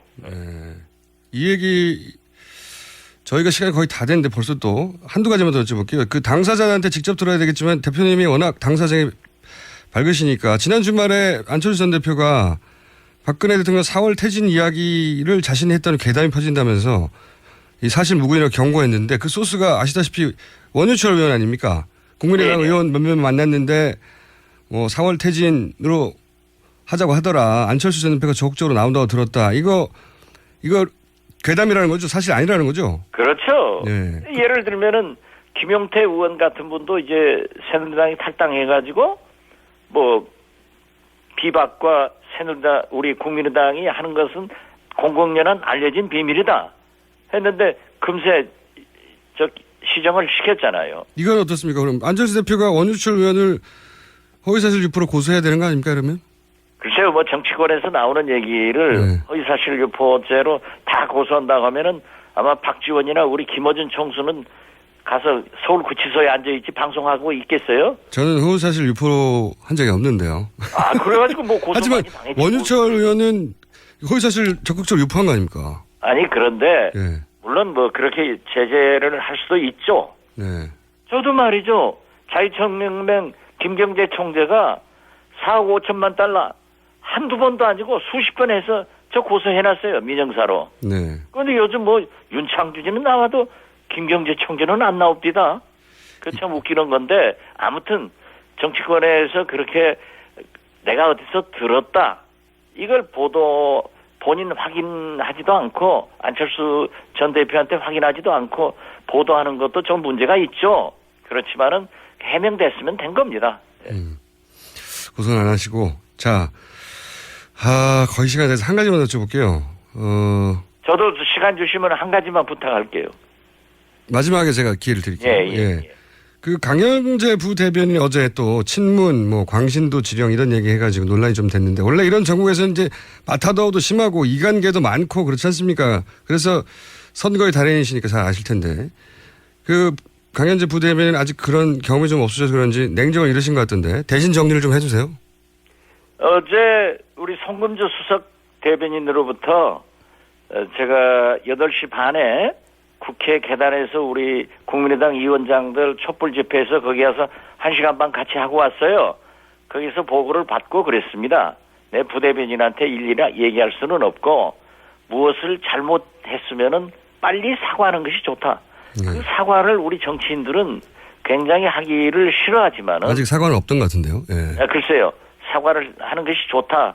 이렇게 했기 때문에 어떤 조치를 했는지 모르겠습니다만은 제가 그랬잖아요. 이 위아를 막론하고 야권 경제에 삐끄덕거린 것은 제 잘못입니다. 하고 사과 딱 해버리잖아요. 그건 누구한테 뭐 추미애, 심상정, 박지원 했지만은 제 잘못이라고 하니까 국민들은 또 이해를 하죠. 다 잘못이죠. 그렇게 얘기를 하듯 나는 사과를 빨리 해주는 게 좋다. 이런 알겠습니다. 지시했습니다. 마지막으로 제 질문 여기 마지막이니까 다음에 하고 싶은 말씀 하시면 됩니다. 마지막으로. 요즘 김무성 전 대표는 어떻게 지내십니까? 좀 사이가 안 좋으신 것 같은데. 저는 요즘은 모르겠어요. 거의 만나지는 못했어요. 또 특히 전화도 안 해보고. 알겠습니다. 김무성 대표가 이번 기회에 네. 또 물러가고 오락가락하면은 자기 박근혜 살면 김무성은 죽는 거예요. 그렇죠. 박근혜가 죽어야 김무성이 삽니다. 네. 그런데 왜 바꿨을까요, 그런 입장을? 오락가락, 김무성의 30시간 법칙 이거 제발 안 해야 김무성이 살 수 있다. 저는 그렇게 봅니다. 또 그것이 국민과 함께하는 길이고. 네, 꼭 하고 싶은 이야기 짧게 한마디 해주시죠. 예, 우리 김어준 총수가 예. 우리 국민의당, 네. 안철수, 박지원 네. 좀 좋아해 주세요. 저기 안철수 대표님 저희 방송에 인터뷰 좀 부탁드립니다. 그것은 예. 거기서 섭외해야지. 내가 무슨 대변인도 아니고 내가 비서도 아니고 저도 그 반열은 넘었죠. 그러시죠. 네. 저는 언제든지 부르면 나갈게요. 난 좋습니다. 우리 김어준 총수하고 방송하는 것을 굉장히 좋아합니다. 저도 대표님하고 얘기하면 속이 뻥뻥 뚫려요. 예. 예. 네. 감사해요. 자, 오늘 여기까지 하시고요. 오늘 좀 제가 다소 무리한 표현을 썼더라도 우리가 그런 관계가 아니고 또 그렇게 오해해서도 안 되고 국민들에게 서울 시민들에게 말씀드리는 거니까 이해해 주십시오. 알겠습니다. 그 문자 보내신 분들 그 폭탄 보내고 하신 분들한테 감정 없으시죠? 예, 뭐 무슨 감정이 있겠어요. 오히려 고마우시죠? 아니, 저한테 그렇게 많이 보내준 것은 그만큼 저에게 관심이 있다는 거죠. 네. 욕을 하는 것도 뭐 제가 트위터 같은 거 SNS를 굉장히 열심히 하잖아요. 네. 많은 비판 받지만은 국민들이 나를 이렇게도 욕하는구나. 그걸 알게 되고 뭐 예를 들면 내 눈이 좀 불행한 걸 가지고 그런 것을 가지고 얘기를 하거나 아니 저희 아버님이 독립유공자고 저도 빨갱입니까? 그런데 뭐 할아버지 때부터 아버지 박지원까지 3대 빨갱이다. 이런 것은 제가 용납하지 않죠. 알겠습니다. 대표님, 제가 예. 오랫동안 인터뷰했지만 오늘 참 당황 많이 하셨는데 그래도 이 정도면 대표님이니까 통과한 겁니다. 이 정도면. 감사합니다. 예. 네. 예. 다음엔 스튜디오에서 직접 뵙겠습니다. 감사합니다. 네, 감사합니다. 네, 지금까지 국민의당 박지원 비대위원장이었습니다.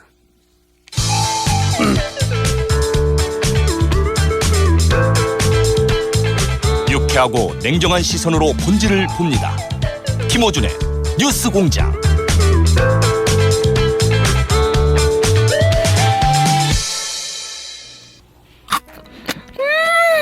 맛있어. 너무 맛있어. 와, 아삭거리는 소리 들려?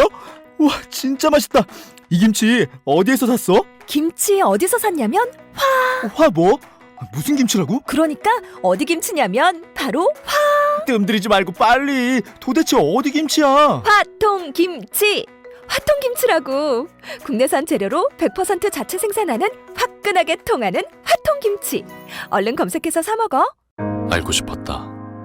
주목받는 자리에서도 고요해질 수 있는 방법을, 속도를 높이는 이유와 천천히 달려야만 볼 수 있는 것들에 대해, 누구를 웃게 해야 하는지, 무엇과 손잡아야 하는지. 지금 당신은 되고 싶었던 당신인가? 나는 그렇다. 당신의 가장 찬란한 순간, 임팔라. Chevrolet, find new roads.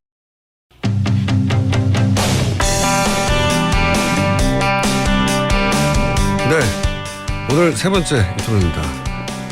요즘은 정말 오전 다르고 오후가 다른 전국입니다. 대통령 3차 담화 후 4월 퇴진이라는 대통령 입장 표명만 있다면 탄핵은 불필요하다라고 했던 새누리당 비박계가 다시 한번 입장을 정리했습니다. 정병국 의원 전화 연결해 자세히 들어보겠습니다. 안녕하세요, 의원님. 예, 안녕하세요. 정병국입니다. 네. 그 언론에서는 3차 담화 직후에 탄핵은 사실상 물 건너갔다 이런 분석이 대부분이었는데 어제 비상시국회에서 다시 입장 정리를 하셨죠. 어떻게 정리됐는지 좀 소개해 주십시오.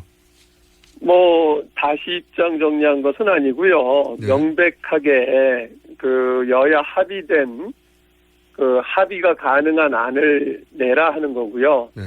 그리고 저희들은 그 안의 결과 여부와 상관없이 일단 탄핵에는 참여를 한다 하는 입장이고요. 네. 처음서부터 7일날 그 안이 발표가 되면, 퇴임 일자가 발표가 되면 여야 합의해라 하는 게 저희들 요구였거든요. 네. 그런데 일단은 야당이 합의를 거부했고, 그렇기 때문에 저희들이 제시했던 4월, 그 6월 안은 또 이제 그것을 당 지도부에게도 제출을 했던 거거든요. 네. 그런데 당 지도부에 제출을 했던 것은 그것을 기준으로 해서 협상을 해라. 그 협상 카드를 줬는데 아직까지도 제대로 협상이 안 됐던 거죠. 결과론적으로. 네. 예. 여야 합의가 사실상 가능성이 없는 것 같은데, 그렇다면은 대통령이 이번 주에 무슨 조건을 내걸든 일단 9일 탄핵은 표결에 참여하고, 그리고 어제 참석했던 분들은 탄핵 표결에 찬성표를 던진다, 이렇게 이해됩니까? 뭐 그것은 뭐 제가 속단할 수는 없고요. 그런데 뭐 네, 물론 개개인들이 알아서 하겠지만 어제 분위기를 제가 여쭤보는 건데. 예. 예, 분위기는 뭐 그 상당수가 그런 의사들을 비췄어요. 알겠습니다. 그러면 야당 성향표가 이탈표가 없다는 전제하에서도 한 29표가 더 필요한데 어제 참석 인원이 딱 29명이었습니까? 예, 그렇습니다. 어제 뭐 참석한 사람이 29사람이었었고요. 예. 근데 그 참석 인원은 그 매번 저희가 회의를 할 때마다 한 5명 정도는 왔다 갔다 했었거든요. 그런데 그 참석 여부가 네. 그걸 꼭 참여하는, 그러니까 탄핵에 찬성하느냐 안 하느냐 결정을 하는 것은 아니고요. 예. 예, 저희가 일반적으로 이 모임에 참여하는 멤버는 약 40명 정도가 됩니다. 그렇군요. 그러니까 참석하지 않았지만 이 결정에 동의하는 분들이 더 있다는 말씀이신 거죠? 예, 그렇습니다. 네. 근데 이제 무기명 투표라고는 하지만 이 탄핵 반대하는 사람들, 그러니까 뭐 친박 입장에서는 아예 탄핵 찬성하는 사람들은 투표장에 가지 말라고 해버리면, 그러면 가는 사람은 자동으로 탄핵 찬성이 되니까 사실상 새누리당 입장에서는 가는 사람은 찬성이다. 그래서 김영 투표가 돼버리고 이런 식의 압박도 하지 않을까요?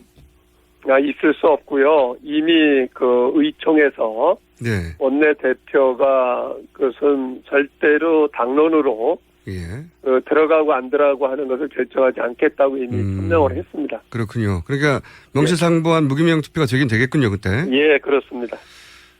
그리고 또 한 가지가 박근혜 대통령이 이제 비박계 의원들 회동한다는 뉴스가 있었다가, 어제 그 회의 결과 그런 제안이 온다고 해도 참석하지 않겠다고 보도가 됐는데 맞습니까? 예, 그렇습니다. 그렇군요. 그렇다는 이유는 대통령이 어떤 제안을 하더라도 이 입장은 9일까지 간다 이런 결인가요? 일단은 지금 이 시점에서 대통령이 3차 담화를 통해서 국회로 결정해달라고 공을 던졌지 않습니까? 네네. 예, 우리 비상시국 회의에서는 따로 그러면 대통령이 언제 퇴임을 할 건지 다시 밝혀라 이렇게 대통령이 말씀을 드렸어요. 네네. 그렇다라고 하면 대통령이 답을 할 차례지 우리가 들어가서 그것을 가지고 협상을 해야 될 이유는 없다. 협상의 대상은 아니다라고 하는 거죠. 그렇군요. 예. 근데 이제 비박계가 이렇게 한 29명 혹은 단체로는 아니더라도 개별적인 접촉은 또 얼마든지 앞으로 있을 수 있지 않겠습니까? 그게 왜냐하면 지금 가결 숫자가 아슬아슬하기 때문에 개별적으로 몇만 명 뜻을 받고도 어떻게 될지 모르는 상황이니까. 그것은 있을 수 없다라고 보고요. 만약에 그렇게 상황이 변화가 된다라고 하면 그 당사자는 아마 정착이 쉽지가 않는 거 아니냐 이렇게 생각을 합니다. 개별적으로 가서 만난다면. 예. 네. 그럼 대통령을 직접 만나는 건 아니더라도 혹시 주위의 비박계 의원들에게 들으셨는지 모르겠는데 지난 주말에 2명이 찾아와서 탄핵 찬성하지 말라고 압박을 했다 이런 얘기 못 들어보셨습니까? 기관에서? 저는 못 들어봤고요. 네, 이게 지금 우리 진행자께서 처음으로 말씀하셨던 것 아니에요? 물론 제가 처음 얘기했지만 네. 저도 듣고 하는 얘기라. 네. 저는 도저히 이해가 가지가 않아요. 만약에 그런 상황이 있었다라고 하면 그 얘기를 들은 사람은 의원은 그 기관원이라고 하는 사람들 버릇을 고쳐줘야 된다고 저는 생각을 하고 이걸 그대로 넘어갈 부분은 저는 아니라고 봐요. 어떻게 감히 국회의원에게 그런 식의 문제 제기를 하는지 저는 있을 수가 없고요. 만약에 그런 사람이 있다면 정말 버릇을 고쳐줘야 된다고 생각을 합니다. 이제 청와대 그동안의 국정 운영 방식을 보면 이제 반대하는 세력과는 협상을 하기보다는 힘으로 누르는 경우가 많았고 예를 들면 남경필 도지사 탈당할 때도 아주 압박이 심했다고 하던데 그리고 지난 공천 때도 보면 윤상현 전 의원이 전화로 겁박하고 이렇게 실제 밝혀진 경우도 있었기 때문에 그런 개연성도 있지 않을까요? 그런 압박이 있었다는? 의원님한테는 안 가더라도? 그런 회유나 겁박이 있을 수 있겠지만 지금 상황에서 그것을 넘어갈 사람은 없다고 보고요. 아무리 그런 겁박이 있다 하더라도 국민의 소리보다 더 무서운 것이 있겠습니까? 입장이 변한 게 없다고 하셨지만 실제 비박계가 회의를 거쳐서 어제 입장을 이렇게 표현하죠. 보다 명확하게 한 것은 역시 이제 광장에 나온 국민들의 뜻을 직접 확인했다. 이런 이유기도 하겠죠? 당연한 거죠. 우리 정치하는 사람들이 국민을 바라보고 하는 것 아닙니까? 그런데도 불구하고 맨날 국민을 바라보고 정치를 한다라고 하면서 그렇게 하지 않으니까 비난을 받는 거죠. 알겠습니다. 광장에서의 국민들의 뜻이 영향이 있었다. 제가 이렇게 이해하겠고요.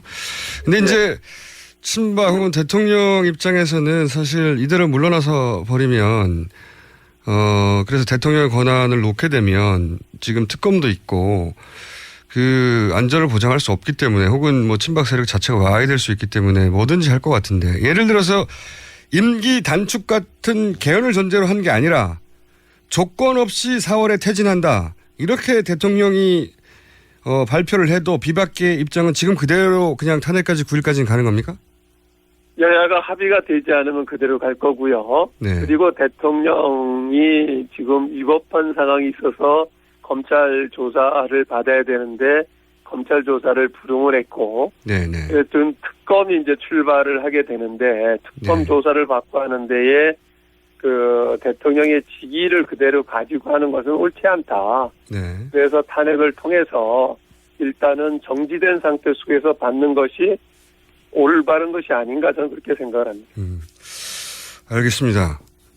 이 김무성 전 대표가 아무래도 이제 가장 눈에 띄는 분이어서 그런 건지 비박계 구심점으로 어제 오전까지만 해도 이제 탄핵은 사실상 불필요하다는 입장이 있는데 어제 저녁 회의 때는 다시 입장이 바뀐 걸로 말씀을 하셨나요? 아니면 그냥 듣고만 계셨나요? 궁금해서. 아니죠. 그 저희가 어제 두 차례 회의를 했어요. 네네. 그 대표자 회의를 하고 그 다음에 전체 회의를 했는데 대표자 회의 때 입장이 이랬다는 거예요. 일단은 더 많은 사람을 끌고 가기 위해서 단계적으로 접근할 수밖에 없지 않았느냐 네. 하는 얘기였고요. 그러니까 결과론적으로 뭐 입장은 변함이 없었다는 얘기고 이제 그 대통령이 퇴임 일자를 밝히면 그 어떻게 그런데도 불구하고 그냥 탄핵으로 가겠다라고 하겠느냐 하는 얘기였었는데 어제 대표자 회의 전체 참여자들은 그럼에도 불구하고 지금 여론이 탄핵으로 갈 수밖에 없다. 그리고 상황이 바뀌었다. 여야 간의 협상이 결렬이 되고 대화가 되지 않은 상황 속에서 그 여야 협상이 안 됐음에도 불구하고 그냥 그 탄핵에 들어가지 않았을 경우에 그 불씨는 계속 남고 이러한 그 전국의 혼란은 계속된다. 그렇기 때문에 이제는 탄핵에 들어가겠다 하는 입장을 표명했던 겁니다. 알겠습니다. 저희가 이제 오전 다르고 오후 다르고라고 얘기했는데 실제 그렇지 않습니까? 요즘 워낙 많은 사건이 뭐 1년에 한두 번 터질 게 하루 이틀 간격으로 터지니까요. 네, 그렇습니다. 네. 근데 남은 5일간 탄핵의 표결에 직접 들어가는 그 순간까지 비박계들 입장에서 혹은 의원님 개인으로도 앞으로 그냥 이대로 끝까지 가지는 않을 거다. 뭔가 있을 거라 이런 걱정도 있으시죠? 예, 뭐 지금 뭐 말씀대로 하루에도 뭐 수십 건의 사고들이 드러나고 변화가 되고 있는데 어떤 상황이 도래할지는 모르죠. 그러나 기본적인 것은 국민의 뜻이 어디에 있는가 하는 것이 저는 기본 원칙이라고 봅니다. 만에 하나 뭐 이런 상상을 하기는 유치한 상상은 아닙니다만 만에 하나 이렇게 비박계도 참여하고 했는데도 탄핵 가결이 안 되면 그 이유는 어떻게 예상하십니까? 그 이후에 어떤 일이 벌어질 거라고? 저는 그 탄핵이 되던 탄핵이 안 되던 그 후폭풍은 상당할 거라고 보고요. 네. 그러나 저는 그렇기 때문에 우리 국회의원들이 여야를 떠나서 정파적, 계파적 이해관계를 떠나서 어떻게 하면 빨리 이 혼란스러운 국정을 바로 수습하고 그 예측 가능한 정치가 될 수 있도록 하게끔 하느냐 하는 것이 국민에 대한 도리라고 생각을 하고 한 분 한 분이 그 심려를 가지고 이러한 그 일정에 임해야 된다 이렇게 봅니다. 알겠습니다. 제가 그러면 오늘 말씀하신 내용은 적어도 비박계는 어제 비상시국위원회에 참석하신 분들은 그리고 참석하지 못했지만 몇 분의 뜻은 어떤 일이 있어도 탄핵 가결에 9일까지 노력한다 이거죠. 일단은 뭐 저희들 비상시국회의 멤버들뿐만이 아니라 저는 뭐 새누리당이 다 그래야 된다고 봐요. 네네. 지금 이 시점에서 뭐 안타깝죠. 우리가 뽑은 대통령이고 우리 당 출신이고 그런데 그러한 대통령을 우리 손으로 탄핵을 해야 된다. 탄핵에 임해야 된다라고 하는 것은 정말 그 피눈물이 가슴에선 피눈물이 나죠. 하지만 그래도 우리가 바라봐야 되는 것은 이 혼란스러운 국정을 언제까지 끌고 갈 수 없다 하는 것이고요. 이러한 데에서 새누리당 전체 의원들이 이런 부분에 담담하게 그 9일날 본회의에 참석을 해서 입장을 표명해야 된다. 저는 그렇게 생각을 하고 그것이 국민에 대한 최소한의 도리다. 이렇게 봅니다. 알겠습니다. 상황 변화가 있으면 또 한번 연결하겠습니다. 오늘 말씀 감사합니다. 네, 고맙습니다. 네, 지금까지 정명국 새누리당 의원 여기 들어봤습니다.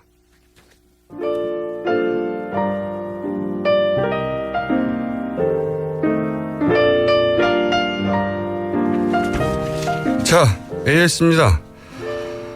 박지원 비대위원장 역시 잘 빠져나가시네요. 네. 박지원 이제 오늘부로는 더 이상 비대위원장으로 오늘 마지막 인터뷰를 저랑 하신 겁니다. 뭐 호도 많이 갈리고 하신 분인데 공면을 개인적으로 타개하는 그 스킬만은 국내 최고라고 저는 인정합니다. 네. 그 부분은 누구도 부인할 수 없다. 네. 뭐 정치적 스탠스에 따라서 지지 여부는 갈리겠지만 말이죠, 여러분들이. 자, 그리고 와 문자가 많이 왔네요. 네. 박지원 원내대표의 인터뷰가 관심들이 많았었나 봅니다. 문자 많이 왔는데 문자 좀 그만 보내세요. 네. 이렇게 귀찮습니다. 자, 김은광 PD에 대한 오늘 뉴스 브리핑안.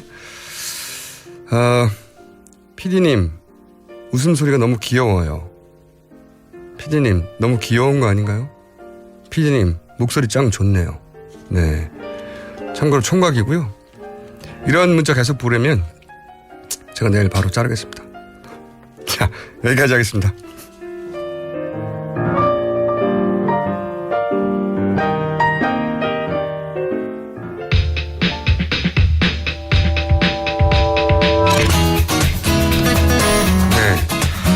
하마터면 오늘 고정 순서들 다 못할 뻔했습니다. 네, 마지막 순서 강신주 철학 박사님은 저희가 혹시 몰라가지고 왜냐면 박지원 원내대표하고 인터뷰 너무 길어져가지고 전화를 미리 드려서 이미 출발하신 분을 집으로 돌려보냈고요.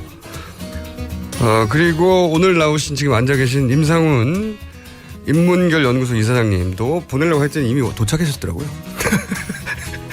돌려보내지 못하고 네, 짧지만 이야기를 나누기로 하겠습니다. 안녕하십니까? 네, 안녕하십니까. 오늘 박지원 대표 인터뷰 있다 그래서 제가 빨리 나왔습니다. 잘릴까봐. 네. 길어질지 모르니까. 그렇죠. 요즘 저희 게스트들 눈치가 점점 올라가고 있어요. 줄 수밖에 없죠. 네. 네. 공장장님 상대하려면 어쩔 수 없습니다. 자, 이게 외신들이요. 진짜 이 촛불 집회를 보도를 많이 합니다. 그렇죠. 네. 단순히 보도하는 정도가 아니라 관심이 너무 많아요. 네.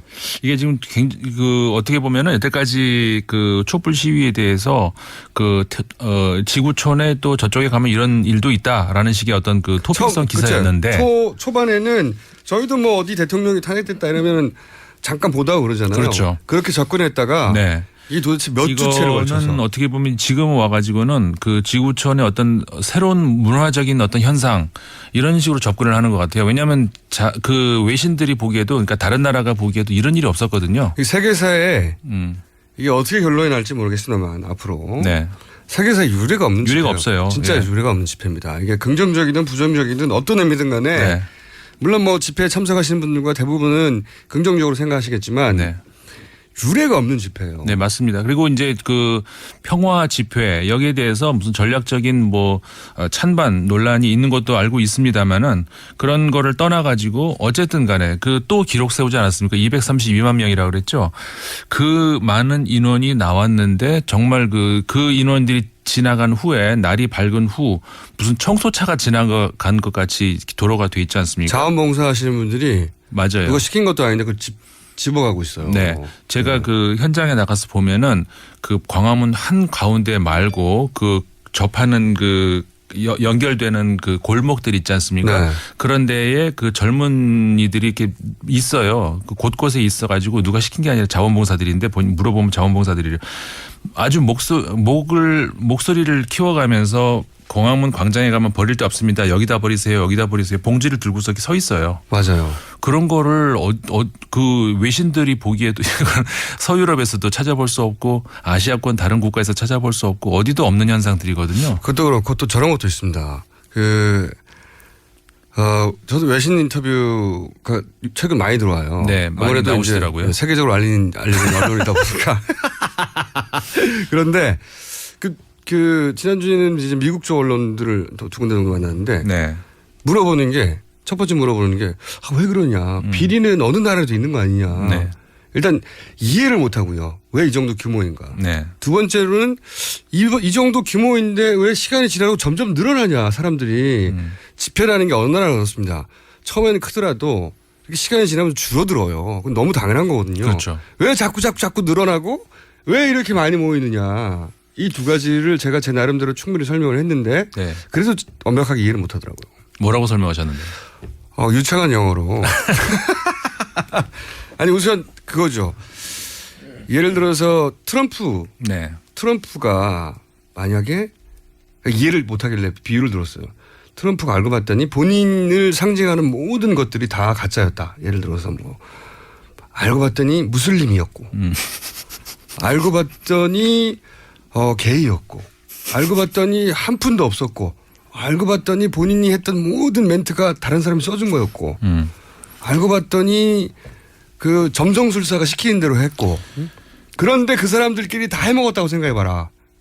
그러니까 한마디로 말해서 이거 아닙니까? 그러니까 국민이 어쨌든 간에 저 사람이 저런 사람이다라고 알고 뽑았는데 알고 봤더니 그게 아니더라. 그러니까 국민들이 그러니까 투표권을 행사한 자신들이 사기를 당했다고 그렇죠. 생각을 하는 거 아니겠습니까? 가짜다. 네. 한마디로 가짜다. 사기당했다는 거죠. 그러니까 다른 사람이 누가 무슨 사기를 했다 그래서 나쁜 놈 이렇게 그게 아니라 내가 사기를 당했다는 국민들이 느끼는. 그렇죠. 그러니까 본질적으로 그 사람을 대통령이 되게 만든 모든 품성, 자질, 능력 다 가짜다라는 걸 그게 너무 여실히 드러나서 한순간도 더 이상 견딜 수가 없는 거다. 네네.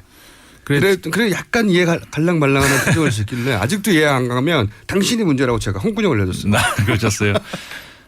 저는 이번 일을 보면서 그 프랑스 철학자 장ዣ크 루소 생각을 많이 합니다. 그 사람이 무슨 얘기를 했냐면은 그러니까는 그 주권은 국민에게 있지 않습니까? 근데 국민 개개인 한 사람 한 사람은 매 가지고 있는 주권은 사실 n분의 1이에요. 그렇죠. 그러니까 굉장히 그 미약한 거거든요. 내가 투표를 몇천만 분의 1인 거죠. 그러니까요. 네. 내가 투표를 했다고 해서 안 했다고 해서 이게 무슨 차이가 있을까 이런 상태인데 그런데 국민 한 사람 한 사람이 가지고 있는 어떤 그 의지가 이게 공통된 다른 사람들도 다 가지고 있다라는 공통된 생각이다라는 그런 일반 의지로 표출이 됐을 때 이거는 법이 된다. 이런 얘기를 했었거든요.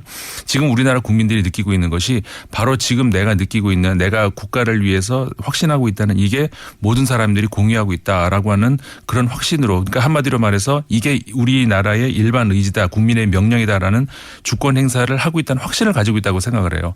그러니까는 아까 말씀하신 것처럼 매주 사람들이 늘어나잖아요. 그런 건 예, 저도 매주 나가긴 하는데 원래 제 이게 몸을 움직이는 거 굉장히 싫어하거든요. 네. 근데 매주 토요일이 되면 오늘 나가야 되겠다 생각을 해요. 피곤한데도 불구하고 왜 그러냐면 저 오픈에도 짧게 얘기했지만 혹시 착각할까 봐 저쪽에 사람이 줄어들면 착각할까 봐 나 머릿수 하나 보태고 잠깐 와야지 실제 뭐 저는 몸이 체력이 저질이라 잠깐만 보태고 옵니다. 그런데 그런 마음이 저만 있는 게 아닌 거예요. 그렇죠. 다들 사실 저도 지난 토요일 같은 경우에는 몸이 굉장히 피곤했습니다. 못 나갔어요. 잠이 부족하고 그래서 몸이 피곤해서 못 나가려고 했는데 저희 부모님이 80이 넘으셨거든요. 네. 두 분이 나가셨더라고요. 도저히 제가 안 나갈 수가 없었습니다. 그래서 저도 나갈게요. 그러고 나갔어요. 그런 분들이 지금 우리 부모님뿐만이 아니죠. 한둘이 아니죠. 원래 이런 집회가 익숙하지 않고 그렇죠. 또 연세이신 분들은 저건 혹시 뭐 과격 시위 혹은 뭐 종북 세력 이거 워낙 오래 들어왔기 때문에 TV만 보시고 뭐 멀기도 하고 생업도 있어서 그렇기도 하겠지만 못 나오시는 분들이 있어요. 아직도 꺼려지는 분들. 한번 잠깐 와서 보고 가시면 이 에너지가 이게 마음에 와 닿아요. 그렇죠. 네, 마음에 와 닿아서 외면할 수가 없어요. 국민들의 일반 의지라고 하는 것이 이런 것이구나라는 것이 바로 그 현장에서 느껴지실 겁니다. 네, 그래서 저는 대통령을 지지했던 지지하지 않았던 지금 전국을 어떻게 바라보던 꼭 한번 경험해 봐야 되고 이건 틀림없이 역사책에 나올 장면이거든요. 물론이죠. 네, 전 세계에서 몇 주 동안 보도하고 있어요. 점점점 보도를 더 많이 합니다. 줄어드는 게 아니라. 일면 기사로 나오고요. 영국의 이코노미스트 같은 경우에는 큰 기사 2개가 일면으로 해가지고 바로 이건 한마디로 말해서 그러니까 아까도 말씀드렸던 것처럼 지구촌의 하나의 그 21세기 문화 현상이다. 이런 식으로 적분에 들어가는 그런 보도들이 점점 늘어나고 있습니다. 조금씩 이해가면서 그리고 아마 차후로도 다른 나라에서 대통령이나 권력자들에서 불만이 생기거나 문제가 있을 때 이 모델을 따라할 그렇죠. 것이고. 그래서 제가 말씀드린 아까 문화 현상이라는 거 아닙니까? 네. 그래서 제 생각에는 역사책에 나올 장면이니까 안 보시면 너무 억울한 거예요, 사실은. 그렇죠. 다른 것도 떠나서 꼭 나와 보셨으면 하고 이렇게 얘기하다 보니까 시간이 다 끝났어요. 외신들 뭐 여러 가지 있었겠죠. 네. 많이 있습니다만 어쨌든 제가 요약해서 그렇게 전해드린 거로. 제목만 한두 가지 그러면 전해주세요. 그럼 제목 정도만. 아까 말씀드렸던 건 이코노미스트 그런 기사 나왔었고요. 미국의 네. 블룸버그 통신 같은 경우도 그 한국의 후퇴하는 정부 그다음에 전진하는 시민사회 간의 싸움이다. 이런 기사가 나왔고요. 그 제목도 멋있습니다. 소울 오브 서울. 그러니까 뒤에 서울은 이제 이 서울이고 소울은 영혼이고 소울 오브 서울. 파이팅 오브 서울 오브 서울 이런 기사가 나왔는데 거기서 이제 그래 한국 사회의 그 최근 20세기의 몇십 년 동안의 그 경험을 했던 그 언론인으로서 이번 사태 같은 경우에 보면은 아까 말씀드린 것처럼 그 한국에서 볼 수 있는 두 문화 그러니까 후퇴하고 있는 한국 정부 그다음에 앞으로 전진하고 있는 시민사회 간의 싸움이다. 이 싸움에 누가 승자가 될 것인가가 앞으로 한국에서 한국의 미래에 굉장히 중요한 그렇죠. 어떤 뭐 결과가 될 것이다. 이런 보도가 또 나왔었습니다. 좀 또 거창하게 얘기하자면 사실은 우리 손으로 근대를 맞이하지 못하고 네. 독립도 사실은 식민이었다가 다른 나라의 도움으로 된 거 그렇죠. 아니겠습니까? 네. 그러니까 제가 바라보는 관점 중에 하나는 이게 우리 손으로 우리 근대를 맞이하는 첫 번째 제대로 된 맞습니다. 네. 네. 그런 결과를 두고 봐야 되겠습니다만은 네. 결과에 따라서는 그렇게 역사에 실릴 수도 있겠네요. 역사책에 실릴 장면이니까 꼭 한 번씩 가보시기 바랍니다. 네. 지금까지 딱히 보도에 준비해 거를 이렇게 전달을 못하고 그냥 잡담을 하고 시간을 주세요. 그럼 시간을. 임상훈 위원이었습니다. 감사합니다. 네, 감사합니다. 저도 같이 물러가야 되겠습니다. 지금까지 김어준이었고요. 내일 다시 뵙겠습니다. 안녕.